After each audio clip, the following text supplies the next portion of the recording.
வணக்கம் நேயர்களே, அர்ப்பணிப்பின் சிகரங்கள் நிகழ்ச்சிக்கு உங்களை அன்போடு வரவேற்கிறோம். இயேசு கிறிஸ்துவின் காலத்திற்கு பிறகு 2000 ஆண்டுகளுக்கு மேலா ராஜ்யத்தின் சுவிசேஷத்தை பிரசங்கித்து வருகிற மிஷனரிகளை பற்றி நம்முடைய அர்ப்பணிப்பின் சிகரங்கள் நிகழ்ச்சியில ஒவ்வொரு வாரமும் நம்ம பார்த்துட்டு இருக்கிறோம். ஆண்டவருடைய நாமத்தை அறிவிப்பது மாத்திரம் அவர்களுடைய கடமையோடு முடிந்து விடுவதில்லை.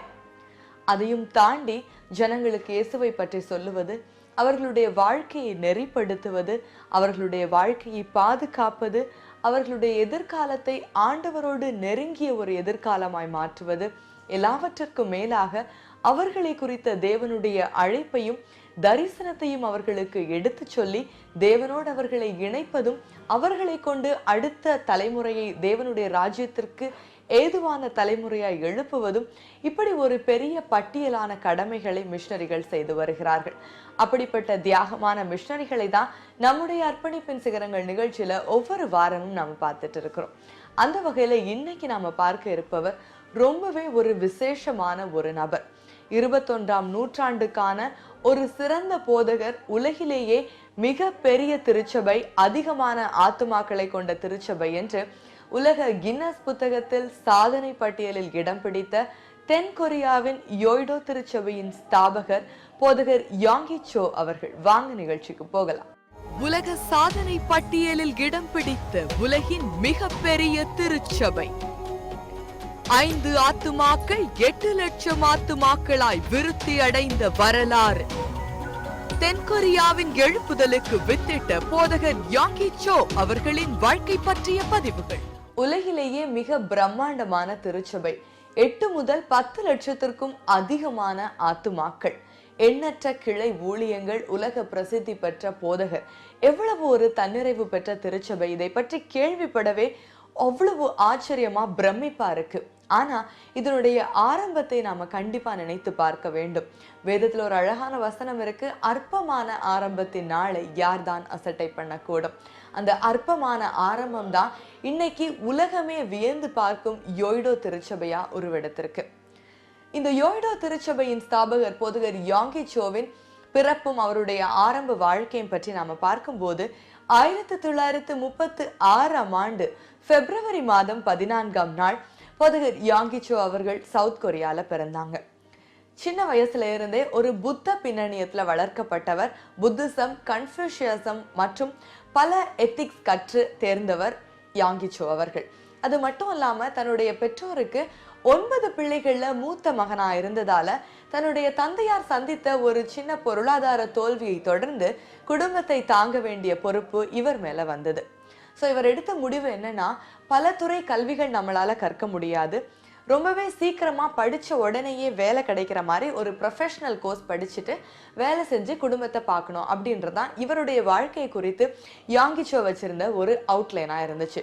ஆனா நம்முடைய தேவன் ஆச்சரியமானவர்ல. இப்படி புத்த மதத்திலேயே போய்கொண்டிருந்த இவருடைய வாழ்க்கையில ஒரு காலகட்டத்துல என்ன ஒரு அற்புதம் நடந்துச்சு அப்படின்னா, இராணுவத்துல பணி செய்யணும்னு ஒரு வாஞ்சை இவருக்கு இருந்துச்சு. தன்னுடைய 17வது வயதுல எதிர்பாராத விதமா ஒரு டியூபர்குலோசிஸ் வியாதியினால ரொம்பவே பாதிக்கப்பட்டார் யாங்கி சோ அவர்கள். இப்போ இவருக்கு ரொம்பவே நெருக்கமா இருந்த ஒரே ஒரு காரியம் மரணம் மட்டும்தான். ஒவ்வொரு நிமிஷமும் மரண பயம் இவரை ஆட்கொண்டு கொண்டே இருந்தது.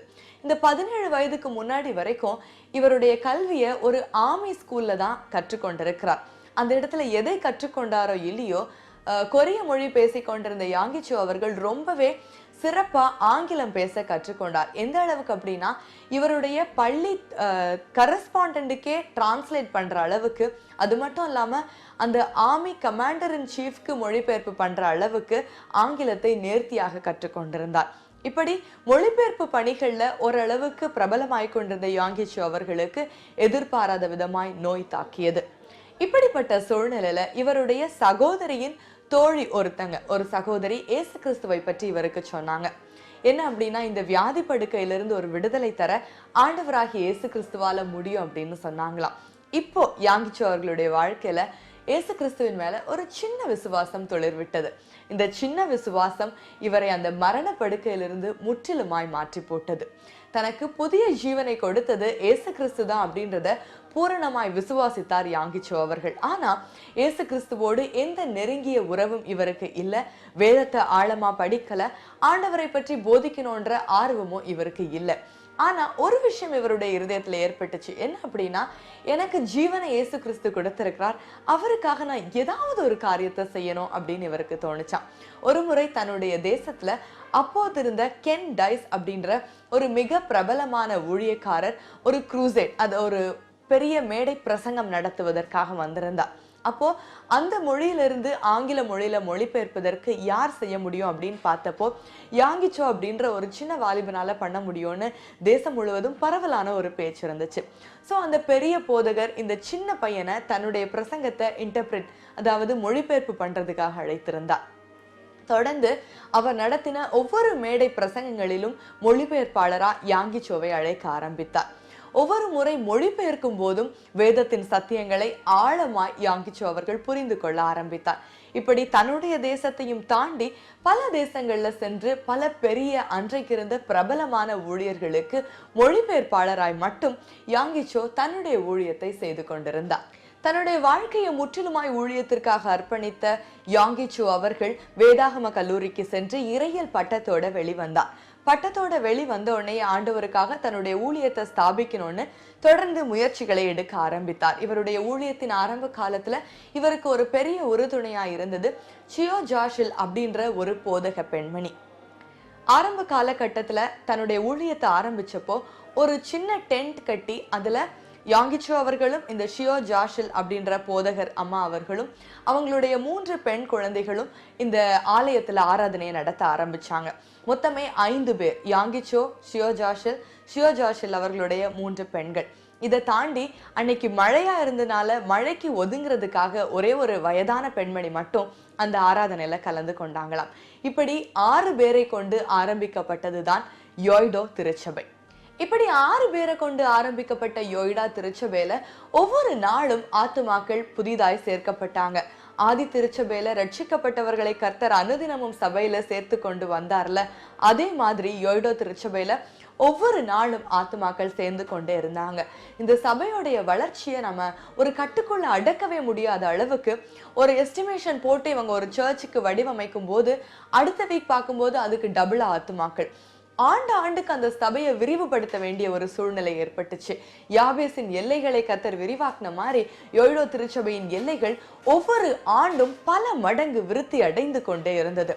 21ஆம் நூற்றாண்டின் முதல் 10 ஆண்டுகளுக்குள்ள 10 லட்சத்திற்கும் அதிகமான ஆத்துமாக்கள் யோய்டோ திருச்சபையில வந்து குவிந்தார்கள் அப்படின்னு தான் சொல்லணும். அப்படி ஆத்துமாக்களை கொள்ளை பொருட்களாய் அறுவடை செய்தது யோய்டோ திருச்சபை.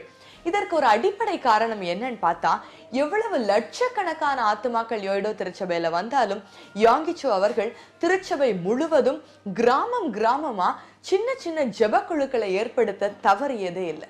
எப்பவும் ஆண்டவருடைய சன்னதியில ஜெப தூபம் போய்கொண்டே இருக்க வேண்டும் அப்படின்ற ஒரு வாஞ்சையோட பல ஜெப குழுக்கள், பெண்களுக்கு என்று தனி ஜெப குழுக்கள், ஆண்களுக்கு என்று தனி ஜெப குழுக்கள், வாலிபர்களுக்கு, முதியோர்களுக்கு, குழந்தைகளுக்குன்னு செல்லும் இடமெல்லாம் ஜெப குழுக்களை ஏற்படுத்தினார். செயின் ஆஃப் பிரேயர் எப்பயுமே நடந்துட்டே இருந்துச்சு. இந்த ஜெபம் ஆண்டவருடைய சமூகத்துல எட்ட ஆத்துமாக்கள் இங்க குவிஞ்சுக்கிட்டே இருந்தாங்க. இப்படி யோய்டோ திருச்சபையின் வளர்ச்சி ரொம்பவே பிரமிக்கத்தக்க ஒரு வளர்ச்சி. திருச்சபை வளர்ந்து கொண்டே இருக்கும்போது ஒரு காலகட்டத்துல யாங்கிச்சோ அவர்கள் தன்னுடைய பணியை ஆரம்பித்து அதை ஹர்ஸ்டன் அப்படின்ற ஒரு மிஷனரி கிட்ட ஒப்படைச்சிட்டு ராணுவத்துல பணி செய்யறதுக்காக போனாங்களாம். ராணுவத்துல பணி செய்ய போகும்போது இவருக்கு ஒரு வியாதி ஏற்பட்டது. இந்த நோயின் தாக்கத்தினால சில நாட்கள் ஒரு சிகிச்சைக்காக ஓய்வு எடுத்துக்கொண்டார் யாங்கிச்சோ அவர்கள். ஓய்வு எடுக்கும் போது மீண்டுமா இவருக்குள்ள ஒரு உணர்த்துதல், ஊழியம்தான் அவருடைய பங்கு அப்படின்னு. ஆனா ராணுவத்துல இருந்த ஈர்ப்பு நிமித்தமும் பல சூழ்நிலைகள் நிமித்தமாகவும் ராணுவத்திற்கு போக ஆசைப்பட்ட யாங்கிச்சோ அவர்கள் நோய்வாய்ப்பட்டதுனால தொடர்ந்து அந்த ராணுவ பணியை செய்ய முடியவே இல்லை. கர்த்தர் ஒரு நல்ல பங்கு, அதாவது ஊழியத்தை யாங்கிச்சோ அவர்களுடைய கரங்கள்ல நிரந்தரமா கொடுத்துட்டார் அப்படின்னு தான் நம்ம சொல்லணும். என்ன நேயர்களே, இன்றைய அர்ப்பணிப்பின் சிகரங்கள் நிகழ்ச்சியில நாம பார்த்த போதகர் டாக்டர் யாங்கிச்சோ அவர்களுடைய வாழ்க்கை, ஊழிய பணி, அவருடைய யோய்டோ திருச்சபையின் வரலாறு, நிச்சயமாவே நம்ம எல்லாருக்கும் ரொம்ப பிரயோஜனமா ஆச்சரியமா இருந்திருக்கும் அப்படின்னு நாங்க விசுவாசிக்கிறோம். டாக்டர் யாங்கிச்சோ அவர்கள் ஏதோ ஒரு காலத்துல ஊழிய பணி செய்த தேவனுடைய மனிதன் அல்ல. இன்றைக்கும் தென்கொரியாவை மையமாக கொண்டு உலகம் முழுவதும் தேவனுடைய ராஜ்யத்தை கட்டி கொண்டிருக்கிற மிக வல்லமையான தேவ மனிதன். இவருடைய ஊழியத்தை பார்க்கும்போது எவ்வளவு பெரிய ஆச்சரியம், ஒரு மிகப்பெரிய சக்சஸ் ஸ்டோரியா இருக்கு அப்படின்னா 100% ஆவியானவருடைய ஆளுகை இவருடைய திருச்சபையில இருந்திருக்கு. இதையும் தாண்டி இன்றைக்கு இவருடைய வாழ்க்கையிலிருந்து, ஊழியத்திலிருந்து, திருச்சபையின் வரலாற்றிலிருந்து நாம கற்றுக்கொள்ள வேண்டிய முக்கியமான காரியங்கள். இயேசு கிறிஸ்து ஒரு வசனம் சொல்லுவார், என் ஆடுகள் என் சத்தத்தை அறிந்திருக்கிறது. அப்படி என்று சொன்னால் அவர் ஒரு நல்ல மேய்ப்பன் அப்படின்னு அர்த்தம். இன்றைக்கு இந்த யாய்டோ திருச்சபையில இருக்கிற 10 லட்சத்திற்கும் அதிகமான ஆத்துமாக்களுக்கு போதகர் யாங்கிச்சோ அவர்கள் ஒரு நல்ல மேய்ப்பனா இருந்திருக்கிறார். ஒரு திருச்சபையின் மிகப்பெரிய சக்சஸ் என்ன அப்படின்னா ஒரு நல்ல மேய்ப்பன் கிடைப்பது. யாங்கிச்சோ அவர்கள் ஒரு நல்ல மேய்ப்பனா இருந்திருக்கிறார். ஒரு நல்ல மேய்ப்பனுடைய மிகப்பெரிய சக்சஸ் அவருடைய மந்தையில் இருக்கிற ஆடுகள் அவருக்கு கீழ்ப்படியணும், அவருக்கு செவி கொடுக்கணும். இந்த ரெண்டுமே இருக்கும்போது ஒரு திருச்சபை நிச்சயமாவே ராஜ்யத்தை கட்டுகிற திருச்சபையாய் மாறும் அப்படின்றதுல சந்தேகமே இல்லை. அதற்கு ஒரு சிறந்த உதாரணம் தான் போதகர் யாங்கிச்சோ அவர்களின் யோய்டோ திருச்சபை இன்றைக்கு நாம் பார்த்தோம். தொடர்ந்து இன்றைக்கு நம்முடைய திருச்சபைகள் யோய்டோ திருச்சபையை போல மாற வேண்டும் அப்படின்னு சொன்னா, இன்றைக்கு ஒருவேளை நாம மந்தையின் ஆடுகளா இருப்போம்னா மெய்ப்பனுக்கு கீழ்ப்படிவோம், மெய்ப்பனுடைய சத்தத்திற்கு செவி கொடுப்போம். மெய்ப்பன் அப்படின்ற ஊழியத்தை ஆண்டவர் நமக்கு தந்திருப்பார் அப்படின்னா ஒரு நல்ல மெய்ப்பனாய் நம்மை ஆண்டவருக்குள்ளாக நாம் மாற்றிக்கொள்வோம். நிச்சயம் நம்முடைய திருச்சபைகள் யோய்டோ திருச்சபையை போல மாறும், ராஜ்யத்தின் கட்டுமான பணியை தீவிரமாய் செய்யும், நம்மையும் தேவன் அதற்கு பயன்படுத்துவார் அப்படின்றதுல சந்தேகமே இல்லை. 1960 we were very poor and people were hopeless. 1960ஆம் ஆண்டு கொரியா ஏழ்மையான நாடாக, மக்கள் மிகவும் வறுமையில் வாழ்ந்தார்கள். Those days the GNP of Korea was just $60. அன்றைக்கு ஒரு ஆளுக்கு ஆண்டுக்கு சராசரி வருமானம் 3600 ரூபாய். We could not find a way to get out of those poverty and discouragement. அந்த ஏழ்மையை எங்கள் நாட்டை விட்டு விரட்டுவதற்கு வழி தெரியாதிருந்தது. At that time in Korea there were 500,000 Christians. அப்பொழுது கொரியாவிலே 5 லட்சம் விசுவாசிகள் இருந்தார்கள். So Christian leaders, we got together and we began to pray to God. We wanted God to show us the way how to revive spiritually, physically, materially in Korea. முழு கொரியாவிலும் அத்தனை விசுவாசிகள் ஆண்டவரிடத்தில், ஆண்டவரே இந்த நிலைமைக்கு மாற்றம் தர நீர் இறங்க வேண்டும் என்று அவரை நோக்கி மன்றாடி ஜெபிக்க ஆண்டவர் கிருபை செய்தார். There our result was that if we only have 1 million Christians praying for our country, country would become better.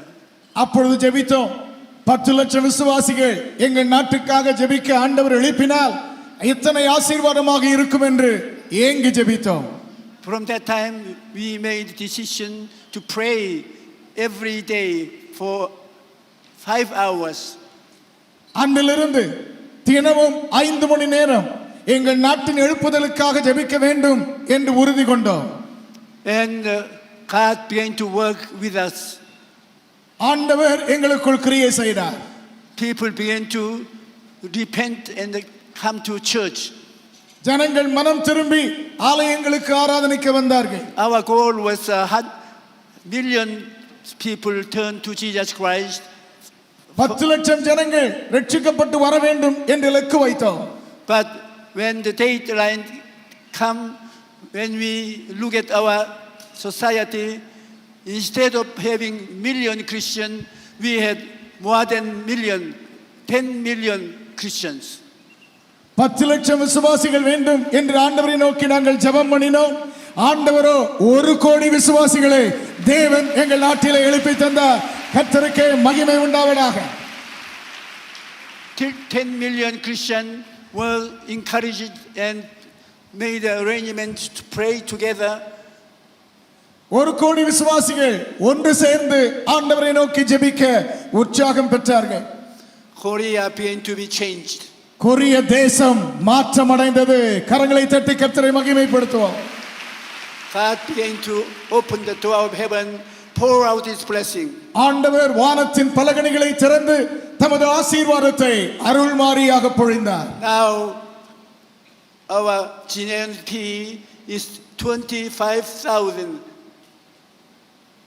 இன்றைக்கு எங்கள் நாட்டிலே ஒரு ஆளுக்கு ஆண்டுக்கு சராசரி வருமானம் $25,000, 60 $25,000 மாறி இருக்கிறது. Many people are asking this question, Dr. Joe, what is the benefit of believing in Jesus Christ? இயேசு கிறிஸ்துவை நம்புவதனால் என்ன பயன் என்று பலர் என்னிடத்திலே டாக்டர் ஜோவே என்று கேட்கிறார்கள்.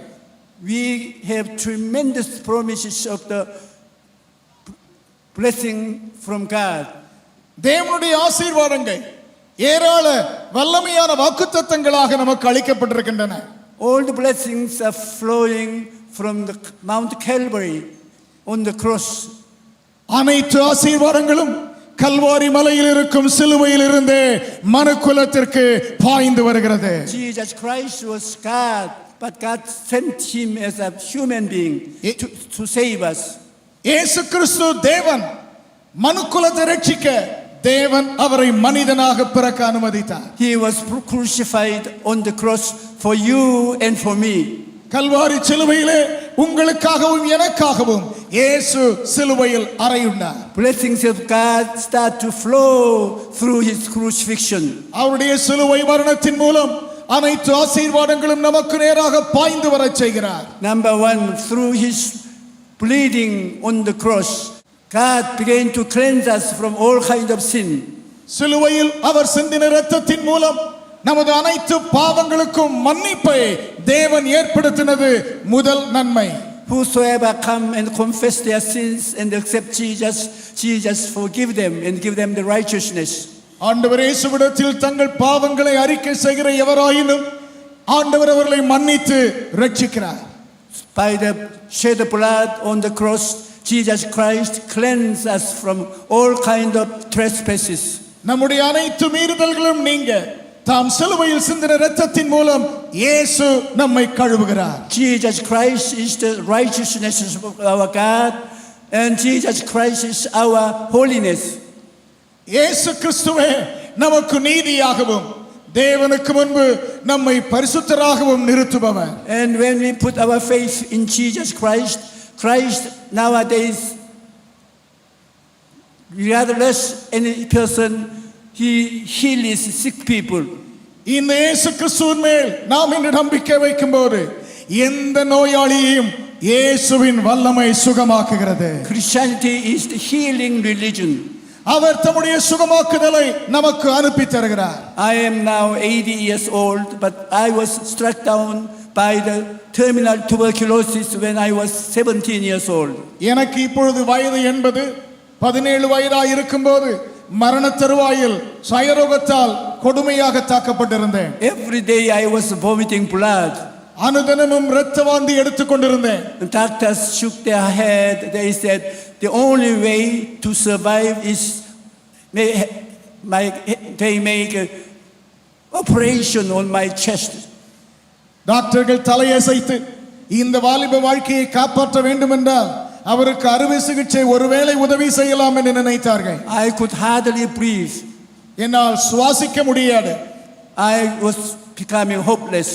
நம்பிக்கையற்ற நிலைக்கு தள்ளப்பட்டேன். Our family are all waiting to see my death come. என்னுடைய மரண நேரத்தை என் குடும்பத்தினர் எதிர்நோக்கி இருந்தார்கள். Then one day my sister's friend came to my home. ஒரு நாள் என்னுடைய சகோதரியின் சிநேகிதி ஒருத்தி என்னை பார்க்க வந்தாள். And she brought a Bible in her hand. தன் கரத்திலே ஒரு பரிசுத்த வேதத்தை கொண்டு வந்தாள். She said, you've tried many religion, but you did not get well. Now why don't you try Christianity? பல மதங்களுக்கு சென்று பார்த்தாய், ஒன்றும் நடக்கவில்லை, ஏன் இந்த புத்தகத்தை நம்பி வரக்கூடாது என்று கேட்டார். By her encouragement, I start reading Bible. அவளுடைய ஊக்கத்தினால் பரிசுத்த வேதத்தை வாசிக்க துவங்கினேன். When I was reading Matthew, Mark, Luke, John, I was amazed that Jesus Christ was healing more people than giving forgiveness to the sinners. மத்தேயு, mark, லூக்கா, யோவான் ஆகிய சுவிசேஷங்களை வாசித்தபோது நோயாளிகளை குணமாக்கி பாவ மன்னிப்பின் நிச்சயத்தை மனிதருக்கு இயேசு கொடுப்பதை அறிந்து கொண்டேன். Wherever Jesus went, he went to save sinners, to heal the sick. தாம் சென்ற இடமெல்லாம் பாவிகளை மன்னிக்கவும் வியாதியஸ்தரை குணமாக்கவும் இயேசு அலைந்ததை அறிந்தேன். And I was so moved in my heart that Christ was really loving sinners as well as sick persons. இயேசு கிறிஸ்து வியாதியஸ்தரையும் குணமாக்குகிறார், பாவிகளையும் மன்னிக்கிறார் என்கிற உண்மை என் நெஞ்சை கரைத்தது. I started to pray to God. If God ever would heal me, I would present my life to His work. ஆண்டவரே, நீர் என்னை குணமாக்குவீர் என்றால் உம்முடைய பணிக்காக என்னை முழுவதும் அர்ப்பணிப்பேன் என்று இயேசுவிடம் ஜெபித்தேன்.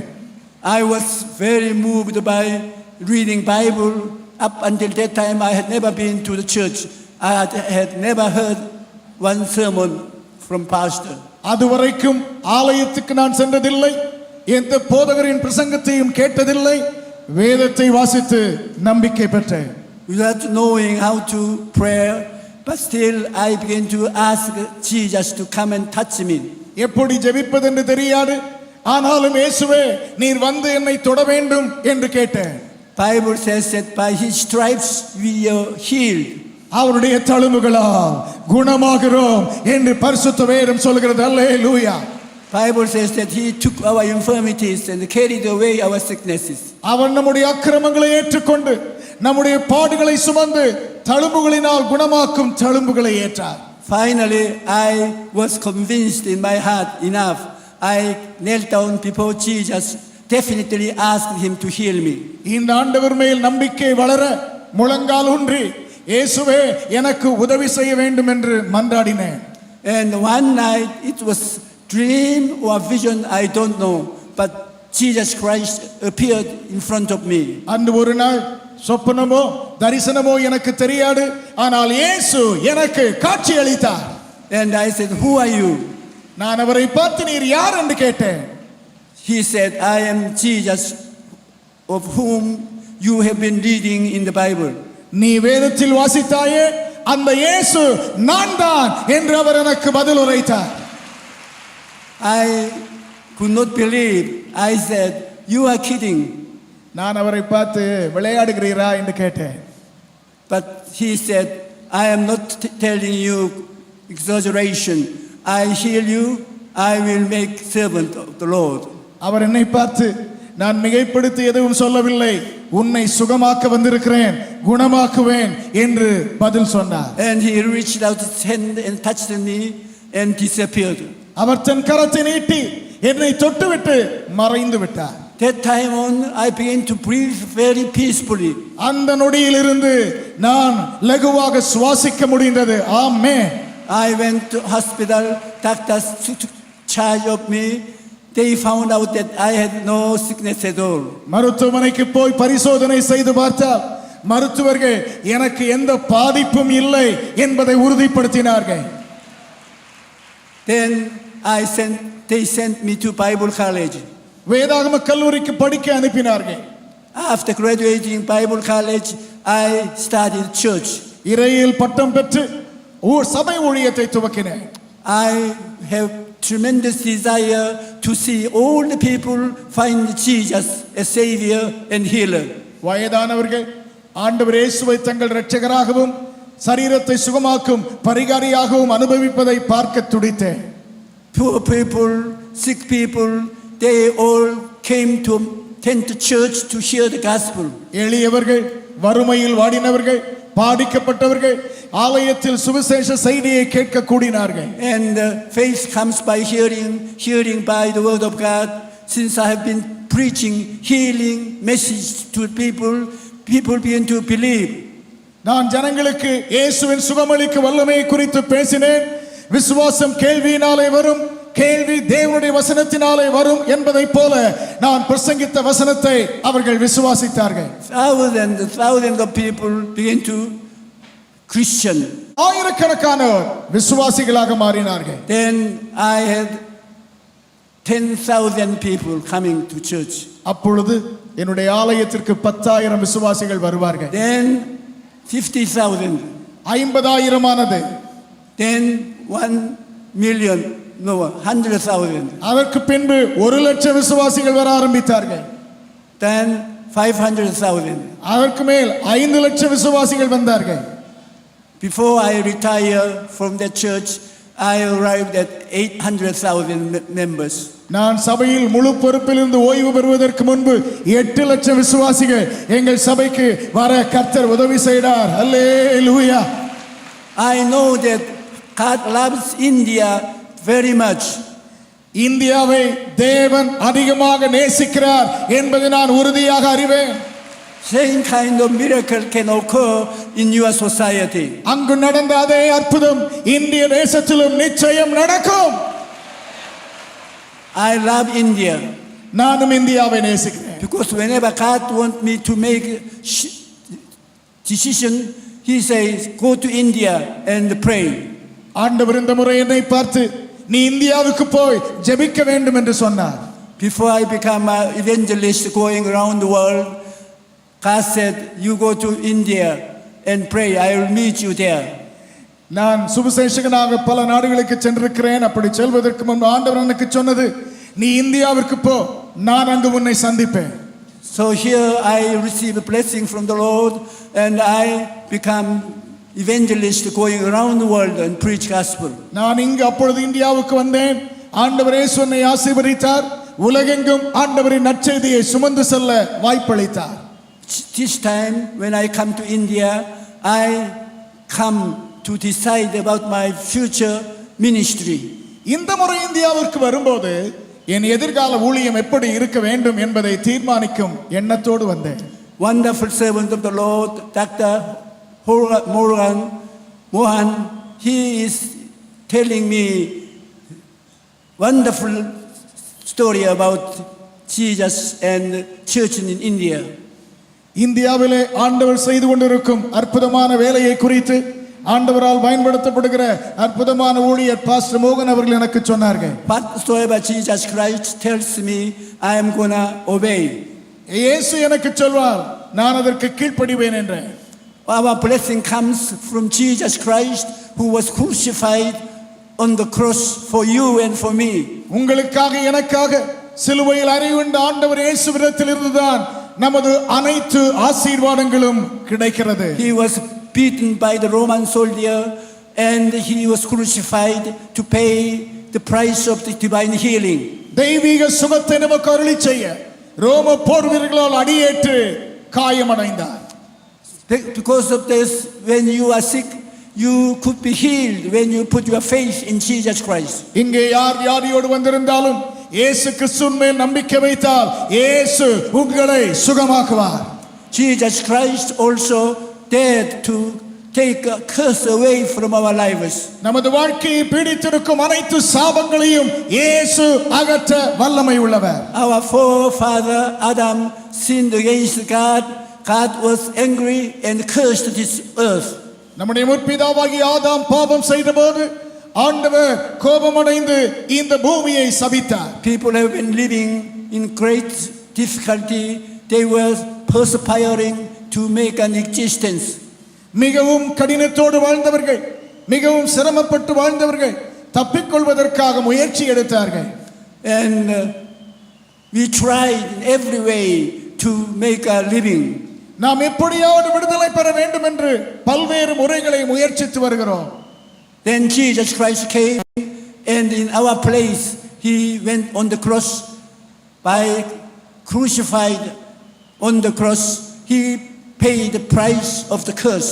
ஆண்டவர் இந்த பூமிக்கு வந்து நம்முடைய இடத்தை ஆண்டவர் இயேசு எடுத்து சாபத்தை முற்றிலும் அகற்றுவதற்கு தம்மையே பலியாக்கினார். Bible says cursed is everyone that hangs up on a tree.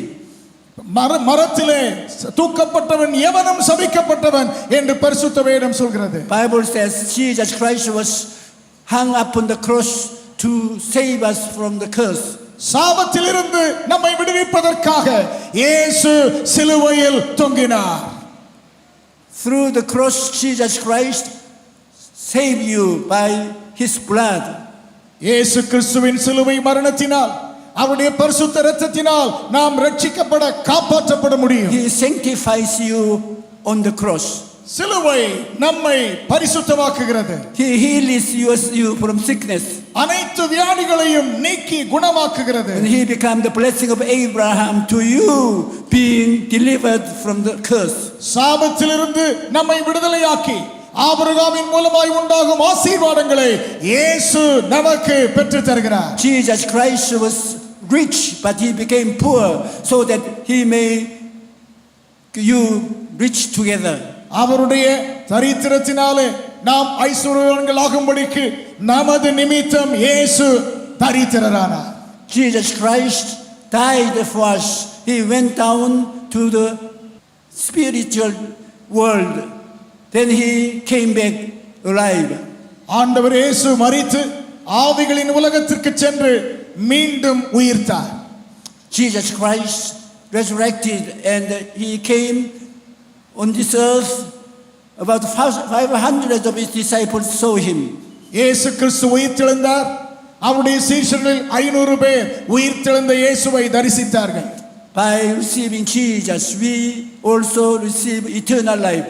இயேசு கிறிஸ்துவை வாழ்க்கையில் ஏற்றுக்கொள்ளும் போது நமக்கு நித்திய ஜீவன் உண்டாகிறது. Our blessing come through the cross of Jesus Christ. ஆசீர்வாதங்கள் இயேசுவின் சிலுவையின் மூலமாகவே நாம் பெற்றுக்கொள்ள முடியும். I am praying every day according to the salvation through cross. சிலுவையின் மூலம் உண்டாகும் ரட்சிப்பை ஒவ்வொரு நாளும் நினைத்து ஜெபிக்கிறேன். Dear Jesus, through your shed blood, my sin through my life has been cleansed. அருமை இயேசுவே, சிலுவையில் சிந்தின இரத்தத்தின் மூலம் என் பாவங்கள் அனைத்தையும் கழுவி நீக்கினீரே என்று ஒவ்வொரு நாளும் ஜெபிக்கிறேன். I have been delivered from the trespasses by the blood of Jesus. By you I am become sanctified. இயேசுவின் இரத்தத்தினாலே அனைத்து மீறுதலும் நீங்கி நான் பரிசுத்தமாக்கப்படுகிறேன் என்று ஜெபிக்கிறேன். Jesus, I thank you for divine healing. I am healed completely from tuberculosis. I praise you, your healing power. இயேசுவே, நீர் சயரோக கொடுமையிலிருந்து என்னை முழுவதும் சுகமாக்கினீர். உம்முடைய சுகமாக்குதலுக்காக நன்றி செலுத்துகிறேன். அனுதினமும் அதை சொல்லி ஜெபிக்கிறேன். When you expect good things to come to you, God answers to your desire. நற்காரியங்கள் எனக்கு நடைபெற வேண்டுமே என்று இவரை பார்த்து கேட்டால் நன்மை நடக்க இயேசு செய்கிறார். God is not God of 2000 years ago. இந்த ஆண்டவர் 2000 ஆண்டுகளுக்கு முன்பு செயல்பட்ட கடவுள் அல்ல. God is not God of future. இவர் எதிர்காலத்தையும் கரத்தில் வைத்திருக்கும் ஆண்டவர். God is God of now, right now. எதிர்காலத்திற்கு மட்டுமல்ல, இந்த தற்காலத்திற்கும் இம்மைக்கு இப்பொழுதும் உரியவர். You can hug God into your bosom. இயேசுவை உங்கள் சொந்த மார்பிலே அணைத்துக் கொள்ள முடியும். God tries to give you the wonderful victorious life. ஆண்டவர் அற்புதமான வெற்றிகரமான வாழ்க்கையை உங்களுக்கு கையளிக்க விரும்புகிறார். And Jesus Christ is the one through whom we reach to our heavenly Father. இயேசு கிறிஸ்து மூலமாக மட்டுமே நமது பரமபிதாவை அடைய முடியும். Now God is calling you to himself. Whosoever labor and heavy laden, come to me, I will help you. வருத்தப்பட்டு பாரம் சுமக்கிறவர்களே, நீங்கள் என்னிடத்தில் வாருங்கள், நான் உங்களுக்கு உதவி செய்வேன் என்று இயேசு உங்களை அழைக்கிறார். God is a good God. God wants to give good life to you. தேவன் நல்ல தேவன், உங்கள் வாழ்க்கைக்கு நன்மையை அருளி செய்ய விரும்புகிறார். Even we are not afraid of dying. மரிப்பதற்கும் நமக்கு பயமில்லை. Jesus dead, buried, in 3 days he resurrected.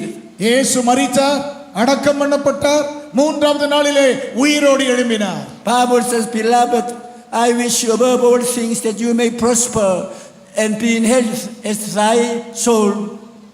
பிரியமானவனே, உன் ஆத்துமா வாழ்கிறது போல நீ எல்லாவற்றிலும் வாழ்ந்து சுகித்திருப்பாயாக. We are not believing in religion.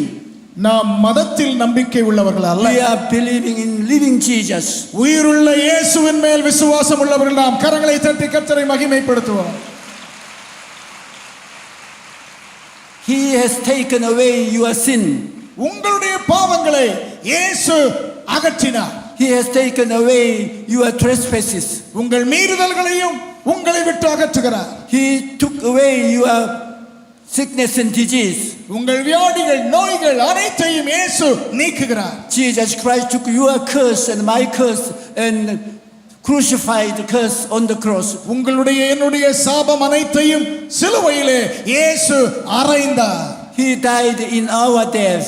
He resurrected, conquering our death. So we have no death in Jesus Christ. நமக்கு பதிலாக அவர் மரித்தார். மரித்தவர் உயிர்த்தார். இயேசுவிலே மரணம் முடிவு அல்ல. Whosoever be in Jesus Christ, he is a new person. இயேசு கிறிஸ்துவை தன் வாழ்க்கையிலே ஏற்றுக்கொண்ட ஒவ்வொருவரும் புது வாழ்வு பெறுகிறார்கள். We are not all the sinners. நாம் இனியும் பாவிகள் அல்ல. We are renewed person. நாம் புதுமையாக்கப்பட்டவர்கள். We are not lonely people. God is our Father. நாம் தனிமையில் வாழ்பவர்கள் அல்ல. பரலோக தேவன் நமக்கு தகப்பனாக இருக்கிறார். We are not forlorn, forgiven up people. We are blessed by God and we are living together with God. நாம் கைவிடப்பட்டு புறக்கணிக்கப்பட்டவர்கள் அல்ல. தேவனால் அன்பு கூறப்பட்டு அணைத்துக் கொள்ளப்பட்டவர்கள். Two sinners were crucified Calvary. கல்வாரியிலே இயேசுவோடு இரண்டு குற்றவாளிகள் சிலுவையில் அறையப்பட்டார்கள். Two sinners, they were very ugly sinners. அவர்கள் கொடிய அசுத்த பாவ வாழ்க்கையில் இருந்தவர்கள். But one of the culprits, he said to Jesus, Jesus, when you come to your nation, remember me please. அவர்களில் ஒரு குற்றவாளி இயேசுவை பார்த்து உம்முடைய ராஜ்யத்தில் வரும்போது அடியேனை நினைத்தருளும் என்று கெஞ்சினார். This man was a thief, culprit. He did every wrong thing in his life, but last moment of his life, he made the right kind of decision. அவன் ஒரு திருடன், வாழ்க்கையில் மோசமாய் நடந்தவன், அனைத்து சட்டங்களையும் மீறினவன். ஆனால் வாழ்வின் இறுதியிலே நல்லதோர் தீர்மானம் செய்தான். When Jesus heard his plea, Jesus said, yes, this evening you are in the paradise with me together. அவன் கெஞ்சும் குரலை கேட்ட இயேசு, இன்று இரவு நீ என்னோடு பரதீசில் இருப்பாய் என்று பதில் உரைத்தார். Faith is most wonderful thing in the world. உலகத்திலே மிகவும் ஆச்சரியமானது விசுவாசம் என்பது. Through faith you are saved. விசுவாசத்தினாலே ரட்சிக்கப்படுகிறோம். Through faith you are sanctified. விசுவாசத்தினாலே பரிசுத்தமாக்கப்படுகிறோம். Through faith you are healed. விசுவாசத்தினாலே சுகமாகிறோம். Through faith you are prosperous. விசுவாசத்தினாலே ஆசீர்வதிக்கப்பட்டு விருத்தி அடைகிறோம். Through faith you go to heaven. விசுவாசத்தினாலே பரத்தை அடைகிறோம். Whosoever believe in Jesus Christ will never perish but have everlasting life. இயேசு கிறிஸ்துவை விசுவாசிக்கிறவன் ஒரு காலம் கெட்டுப் போவதில்லை, நித்திய ஜீவனை அடைவான். கரங்களை தட்டி கர்த்தரை மகிமைப்படுத்துவோம். Hallelujah. Hallelujah. We can dream wonderful visions in our heart through Jesus Christ. இயேசு கிறிஸ்துவின் மூலமாக நம் இதயத்திலே மிக மேன்மையான காரியங்களை தரிசிக்க கற்பனை செய்ய முடியும். You are not old people. நீங்கள் வயதானவர்கள் அல்ல. You become new through Jesus Christ. இயேசு கிறிஸ்துவுக்குள் புதியவர்களாக மாறுகிறீர்கள். You are righteous person. நீங்கள் நீதிமான்களாகிறீர்கள். You are holy person. பரிசுத்தவான்களாகிறீர்கள். You are divinely healed people. தெய்வீக சுகத்தை You are சுதந்தரித்தவர்களாகிறீர்கள். divinely blessed people. தெய்வீக ஆசீர்வாதத்தை சுதந்தரிக்கிறீர்கள். You are citizen who live in eternity in the kingdom of God. நித்தியத்திலே தேவனுடைய ராஜ்யத்தில் வாழ தகுதி உள்ளவர்களாகிறீர்கள். Only by asking God in the name of Jesus Christ, God touches you. Jesus Christ saves you. இயேசு கிறிஸ்துவின் நாமத்தினால் நான் ஜெபிக்கும்போது ஆண்டவர் ரட்சிக்கிறார், குணமாக்குகிறார். God comes to you to help you through vision and dream. தரிசனங்களின் மூலம் சொப்பனங்களின் மூலமாக இந்த இயேசு தம்மை உங்களுக்கு காட்சி அளித்து உதவி செய்ய வல்லவர். Bible says where there is no vision the people perish. தரிசனம் இல்லாத இடத்தில் ஜனங்கள் சீர்கெட்டு போனார்கள் என்று பரிசுத்த வேதம் சொல்கிறது. Through Jesus Christ we can have a new vision about ourselves. நம்மை குறித்த ஒரு புதிய தரிசனத்தை இயேசு கிறிஸ்துவின் மூலமாக நாம் பெற்றுக்கொள்ள முடியும். We can have a positive image of ourselves. நம்மை குறித்த நேர்முக அமைப்பு சிந்தனையை இயேசுவின் மூலம் பெற்றுக்கொள்ள முடியும். And you must have those new vision on your heart panel. இந்த புதிய தரிசனத்தை நம் இதயத்தில் இயேசுவின் மூலம் பெற்றுக்கொள்வோமாக.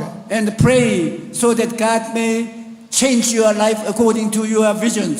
ஆண்டவர் அருளின தரிசனத்தின்படி உங்கள் வாழ்க்கை மாற்றமடைவதற்காக ஜெபியுங்கள். When you have visions, dream on your heart, then Spirit of the Lord comes and work out in your life your vision and your dream. உங்கள் இதயத்தில் இருக்கும் தரிசனம் செயலாக மாறுவதற்கு பரிசுத்த ஆவியானவர் உதவி செய்ய வல்லவர். To never think that you are unloved by God. இந்த ஆண்டவர் உங்களுக்கு உங்கள் மேல் அன்பு செலுத்தவில்லை என்று நினைக்காதிருங்கள். Jesus loves you. இயேசு உங்களை நேசிக்கிறார். In other words, you are not going to cross carrying your sickness and disease, sin and burden. அப்படி இல்லாவிட்டால் உங்கள் பாரங்களையும் வியாதிகளையும் நோய்களையும் அவர் சுமந்திருக்க மாட்டார். This Jesus wants to become your own savior, helper and king. உங்கள் சொந்த இரட்சகராக உதவி செய்பவராக உங்கள் வாழ்க்கையின் பேரரசராக இந்த இயேசு மாற விரும்புகிறார். The Bible says that we should never forget his blessing. He forgives all sin. He heals all sickness and he changes your whole life. அவரை நோக்கி ஜெபிக்கும் போது அனைத்து பாவங்களையும் மன்னிக்கிறார், அனைத்து வியாதிகளையும் குணமாக்குகிறார், வாழ்க்கையை முற்றிலும் மாற்றி அமைக்கிறார். When we see ourselves according to blessing of Jesus Christ, surely the Holy Spirit work out those kind of beautiful blessing in your dream. இயேசு கிறிஸ்து மூலமாக நமக்கு கிடைத்த தரிசனங்களை மனதில் வைத்து வேண்டிக் கொள்ளும் போது பரிசுத்த ஆவியானவர் அவை அனைத்தையும் நம்முடைய வாழ்க்கையில் நேர்த்தியாக நடைமுறைப்படுத்துகிறார். When we want to receive something from neighbors, we should carry the vessel. Without that vessel, you can't receive gift. யாரிடத்திலும் ஏதாகிலும் பெற வேண்டும் என்றால் அவர்கள் கொடுக்க இருப்பதை வாங்கிக் கொள்வதற்கு நாம் பாத்திரத்தை ஏந்தி செல்ல வேண்டும். We come to Jesus and we should show our vessel. That vessel is our faith. அதைப் போல இயேசுவிடத்தில் பெற்றுக்கொள்வதற்காக வரும்போது நாம் கொண்டு வரும் பாத்திரத்திற்கு பெயர் விசுவாசம் என்பது. Jesus never asked you if you are the graduate of university. நீ பல்கலைக்கழகத்தில் பட்டம் பெற்றாயா என்று இயேசு கேட்பதில்லை. Jesus never asked you if you were millionaire. நீ கோடீஸ்வரனா என்று கேட்க மாட்டார். Jesus never asked you if you have a high government ranks. உனக்கு பெரிய அரசு பணி உண்டா கேட்க மாட்டார். Jesus only asked you if you believe. நீ விசுவாசிக்கிறாயா என்ற ஒரே ஒரு கேள்வியை தான் இயேசு நம்மை பார்த்து கேட்கிறார். Bible says God has given each and every one of them a portion of faith. நாம் ஒவ்வொருவருக்கும் விசுவாசத்தின் அளவை ஆண்டவர் அருளி செய்திருக்கிறார். அல்லேலூயா.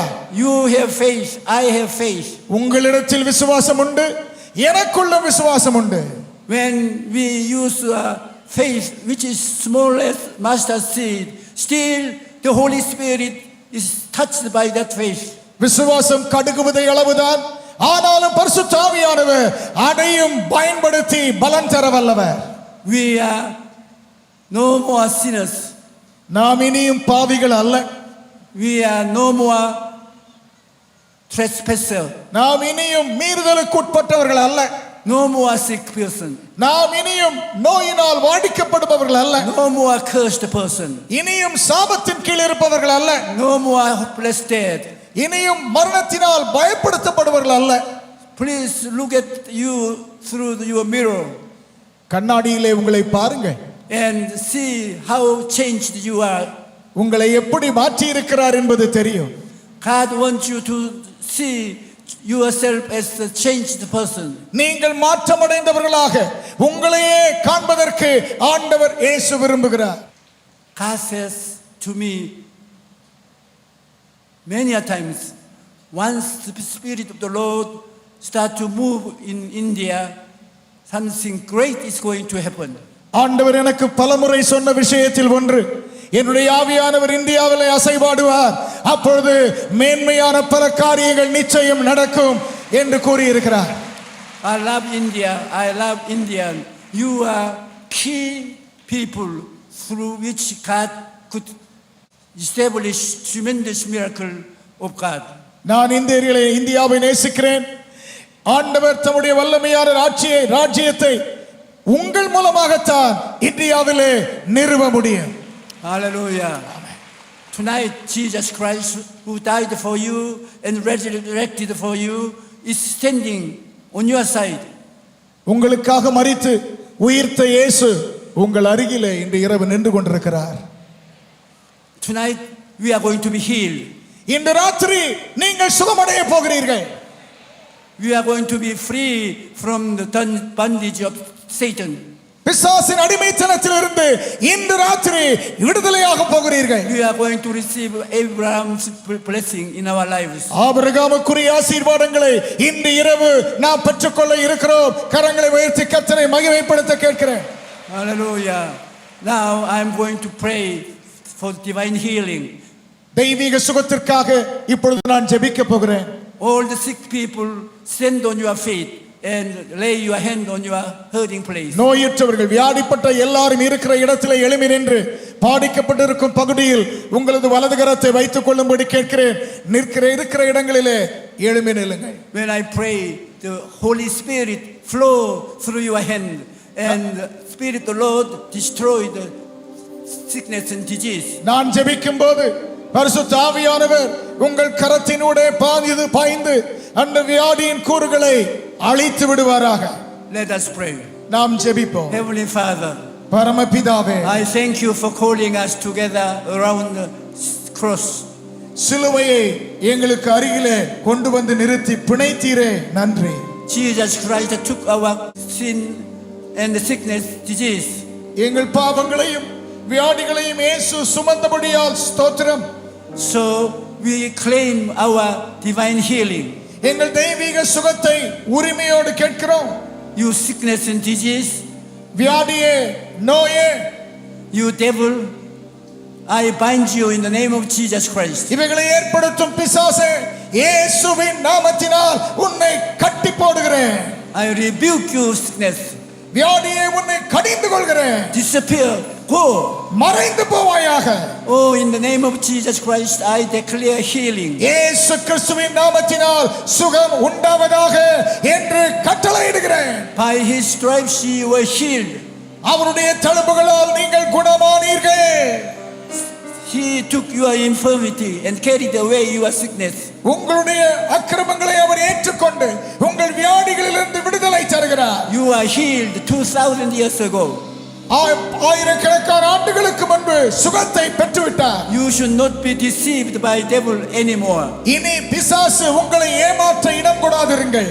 You are no more sick person. இனி நீங்கள் நோயாளி அல்ல. You have been healed since 2000 years. இயேசு கிறிஸ்துவின் வல்லமை உங்களை சுகமாக்கி இருக்கிறது. Dear Spirit of the Lord, ஆண்டவரே, deliver us from the bondage of Satan. பயத்தின் அடிமைத்தனத்திலிருந்து விடுதலையாக்கும். Touch and heal. ஒவ்வொருவரையும் தொடுவீராக, சுகமாக்கும். Let the disease disappear. வியாதிகள் மறைந்து போவதாக. In Jesus' name I pray.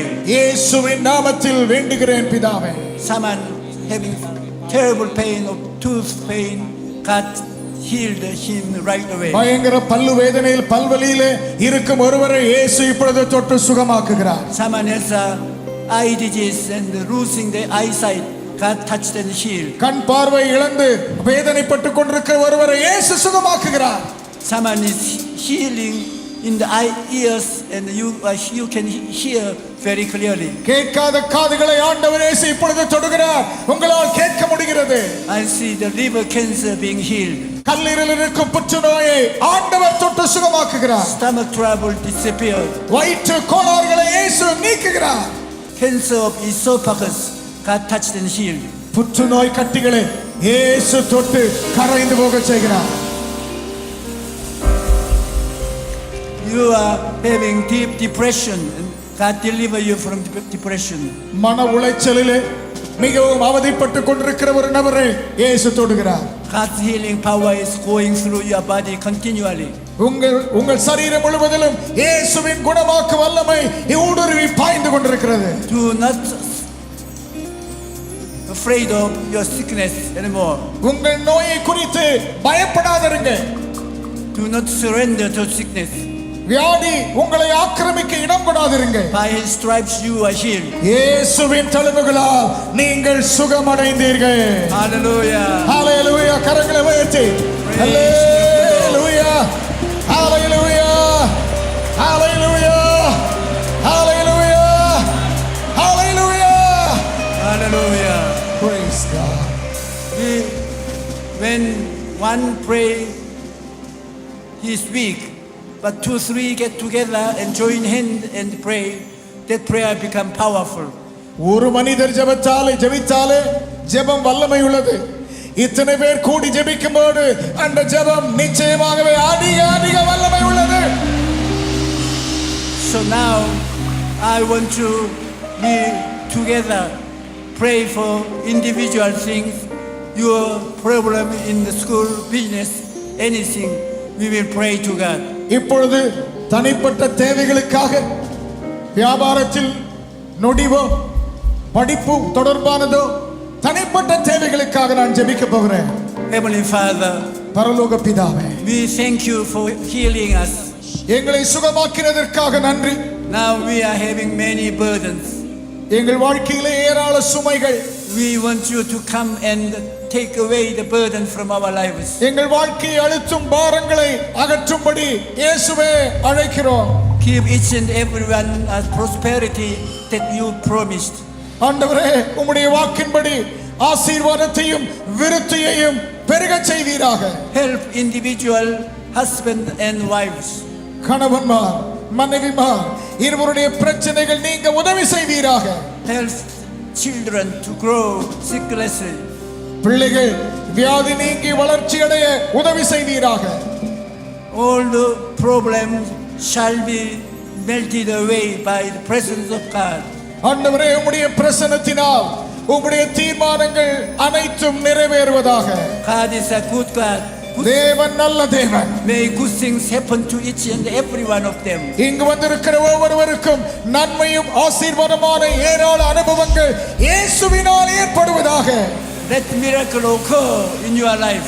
அவருடைய வாழ்க்கையில் ஆண்டவருடைய நன்மை தங்குவதாக. In Jesus' name, hallelujah. இயேசுவின் நாமத்தில் வேண்டுகிறேன் பிதாவே. ஆமென். அல்லேலூயா சொல்லுவோமா? ஹalleluya. ஹalleluya. Hallelujah. கரங்களை தட்டி சொல்லுவோமா? ஹalleluya. ஹalleluya. ஹalleluya. Shall we join our prayer together for a few minutes? இன்னும் கொஞ்ச நேரம் நாம் ஜெபிக்க இருக்கிறோம். In Korea, when we get together, we never leave without praying together. We gather together our mind and say, Juyo, Juyo, Juyo. Ju means God, God, God, God. Then we pray. நான் உங்களுக்காக தனியாக ஜெபித்தேன். எங்கள் நாட்டிலே தனிக்காக ஜெபம் மட்டுமல்ல, எல்லாரும் சேர்ந்து ஜெபிப்போம்.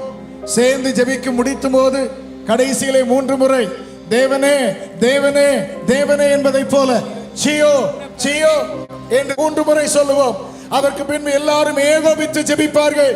அதை போல நான் 3 முறை சேர்ந்து சொன்ன பின்பு எல்லாரும் கரங்களை 2 கரங்களையும் உயர்த்தி இருக்கிற இடங்களிலே ஒருமித்து சத்தத்தை உயர்த்தி ஆண்டவரை நோக்கி ஜெபிக்க போகிறோம்.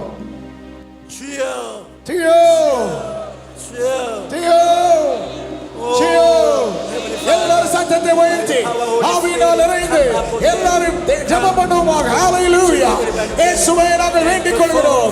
ஓரியா சிங்கலவரந்தலையார ஈரமலக சக்கரவலதியந்தலையே இமானக சீலவரந்தலையார ஆண்டவரே அசைக்குவீராக. ஆண்டவரே மகிமைப்படுவீராக. மகத்துவத்தை செய்வீராக.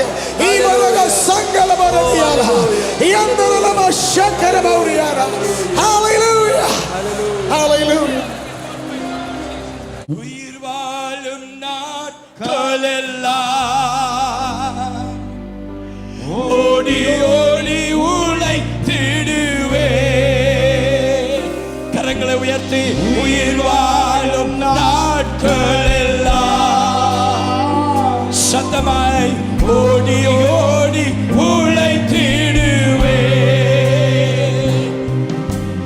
அழைத்தீரே உம் சேவைக்கு.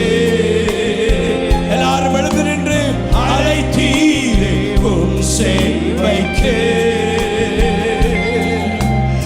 அதை நான் மறப்பேனோ, அதை நான் மறப்பேனோ. இன்னொரு முறை எல்லாருமாய் சேர்ந்து கரங்களை உயர்த்தி பாட போறோம். பாடுகிற நேரத்தில் மறக்காதிருங்கள், இன்னொரு 100 ஆண்டுகள் நாங்கள் வாழ முடியாது. ஆனால் வாழ்கிற ஆண்டுகளில் 100 ஆத்துமாக்களை இயேசுவுக்காக நாங்கள் கொண்டு வரலாம். எல்லாரும் கரங்களை உயர்த்தி எஜமானனே, எங்கள் வாழ்க்கையில் உமக்கு தான் ராஜா. வாழ்கிறது ஒரே ஒரு வாழ்க்கை சுவாமி, எல்லாம் நீர்தான் சுவாமி. ஏக்கமெல்லாம் ஓ ரிபக ஷகபப தலப உரபப லமரம சந்தல தியதலப என்னமெல்லாம் ஜீசஸ் ஏக்கமெல்லாம் உம் சித்தம் செய்வதுதான். எஜமானே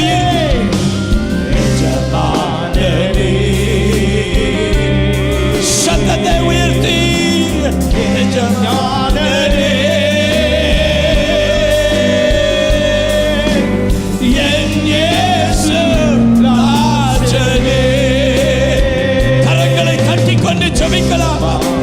பாக்கா பாக்கா பாக்கா சக்கரபதகபதலப. பரிசுத்த ஆவியானவர் இறங்கி வந்து ஒரு புதிய அபிஷேகத்தை எங்கள் மேல் அவர் ஊற்றிக் கொண்டிருக்கிறார்.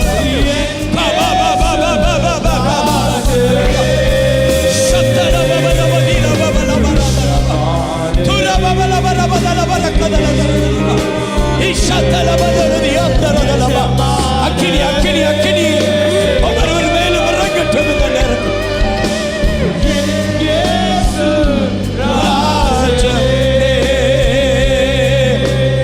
உயிர் வாழும் நாட்களெல்லாம் கைகளை தட்டி ஜெபிக்கலாம்.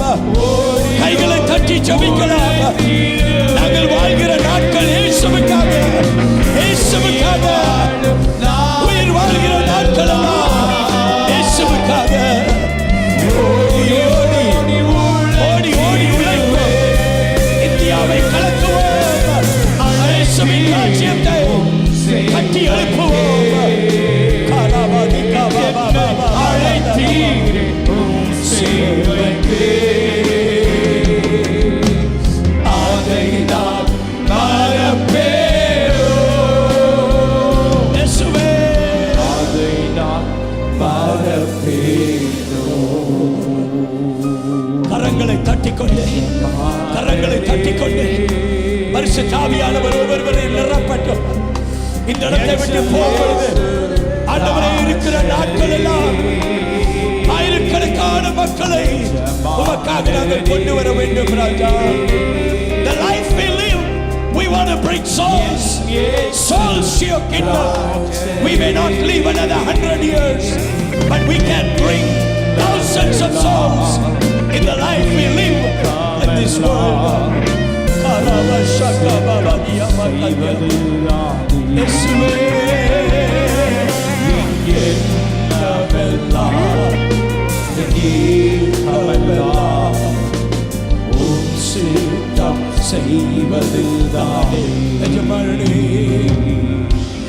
எஜமானனே எஜமானனே என் இயேசு ராஜனே. கைதட்டி துதிச்சது போதாது, கைதட்டி துதிச்சது போதாது. Clap your hands and pray. பரிசுத்த ஆவியானவர் இறங்கி கொண்டிருக்கிறார். இந்த நேரத்தில் ஒவ்வொருவருக்கும் ஒரு புதிய தரிசனம். இப்பொழுதும் நம்முடைய கர்த்தராயிருக்கிற இயேசு கிறிஸ்துவின் கிருபையும் பிதாவாகிய தேவனுடைய அன்பும் பரிசுத்த ஆவியானுடைய அந்யோன்ய ஐக்கியமும் சந்தோஷமும் சமாதானமும் நம் அனைவரோடும் தேவ மக்கள் ஒவ்வொருவரோடும் இன்றும் என்றென்றும் இருப்பதாக. என்ன நேயர்களே, இன்றைய அர்ப்பணிப்பின் சிகரங்கள் நிகழ்ச்சியில நாம பார்த்த போதகர் டாக்டர் யாங்கி சோ அவர்களுடைய வாழ்க்கை, ஊழிய பணி, அவருடைய யோய்டோ திருச்சபையின் வரலாறு நிச்சயமாவே நம்ம எல்லாருக்கும் ரொம்ப பிரயோஜனமா ஆச்சரியமா இருந்திருக்கும் அப்படின்னு நாங்க விசுவாசிக்கிறோம். டாக்டர் யாங்கி சோ அவர்கள் ஏதோ ஒரு காலத்துல ஊழிய பணி செய்த தேவனுடைய மனிதன் அல்ல. இன்றைக்கும் தென்கொரியாவை மையமாக கொண்டு உலகம் முழுவதும் தேவனுடைய ராஜ்யத்தை கட்டி கொண்டிருக்கிற மிக வல்லமையான தேவ மனிதன்.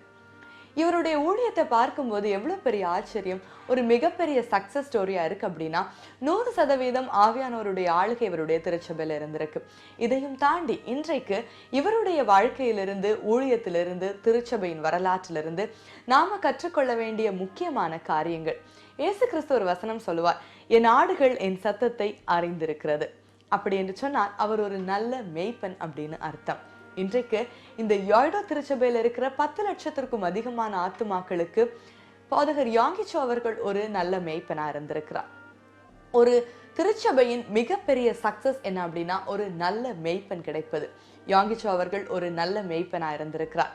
ஒரு நல்ல மேய்ப்பனுடைய மிகப்பெரிய சக்சஸ், அவருடைய மந்தையில் இருக்கிற ஆடுகள் அவருக்கு கீழ்ப்படியணும், அவருக்கு செவி கொடுக்கணும். இந்த ரெண்டுமே இருக்கும்போது ஒரு திருச்சபை நிச்சயமாவே ராஜ்யத்தை கட்டுகிற திருச்சபையாய் மாறும் அப்படின்றதுல சந்தேகமே இல்லை. அதற்கு ஒரு சிறந்த உதாரணம் தான் போதகர் யாங்கி சோ அவர்களின் யோய்டோ திருச்சபை இன்றைக்கு நாம் பார்த்தோம். தொடர்ந்து இன்றைக்கு நம்முடைய திருச்சபைகள் யோய்டோ திருச்சபையை போல மாற வேண்டும் அப்படின்னு சொன்னா, இன்றைக்கு ஒருவேளை நாம மந்தையின் ஆடுகளா இருப்போம்னா மெய்ப்பனுக்கு கீழ்ப்படிவோம், மெய்ப்பனுடைய சத்தத்திற்கு செவி கொடுப்போம். மெய்ப்பன் அப்படின்ற ஊழியத்தை ஆண்டவர் நமக்கு தந்திருப்பார் அப்படின்னா ஒரு நல்ல மெய்ப்பனாய் நம்மை ஆண்டவருக்குள்ளாக நாம் மாற்றிக்கொள்வோம். நிச்சயம் நம்முடைய திருச்சபைகள் யோய்டோ திருச்சபையை போல மாறும், ராஜ்யத்தின் கட்டுமான பணியை தீவிரமாய் செய்யும், நம்மையும் தேவன் அதற்கு பயன்படுத்துவார் அப்படின்றதுல சந்தேகமே இல்லை.